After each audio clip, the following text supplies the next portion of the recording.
ঈদের দিন বউকে অবশ্যই সালামি দিবেন। আমরা অনেকেই আছি সকলকে সালামি দেই, কিন্তু ঈদের দিন আপনার ঘরে যে বউ আছে এই বউটাকে অনেক স্বামী সালামি দেয় না। আপনার বউ এই রমজান জুড়ে আপনার জন্য ইফতারের আয়োজন করেছে, সাহারির ব্যবস্থাপনা করেছে, সারাদিন রোজা রেখে সে ইফতারের আয়োজন করেছে।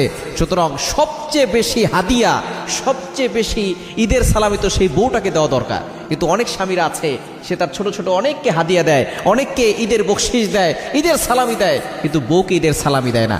আপনার বউ আপনার সব কিছু কন্ট্রোল করছে, অর্থাৎ আপনার ঘরটাকে সুন্দর করে পরিষ্কার পরিচ্ছন্ন রাখছে, আপনার জামা কাপড় ধুয়ে দিচ্ছে, আপনার জন্য খাবারের আয়োজন করছে। শুধু তাই নয়, আপনার সন্তানদেরকে লালন পালন করছে। আপনার জন্য এই সারাটা রমজান জুড়ে রোজা রেখে, তিনিও রোজা রেখে আপনার জন্য খাবারের আয়োজন করেছে, সারিতে আপনার জন্য ব্যবস্থাপনা করেছে।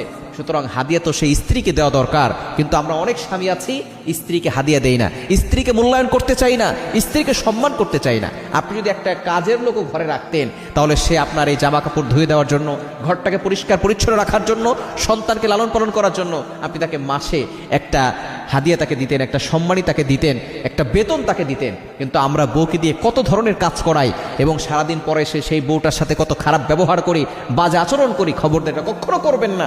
আদর্শ স্বামী তো সে যে বউকে শান্তিতে রাখে। এই বউটার জন্য মাঝে মধ্যে গিফট নিয়ে যাবেন।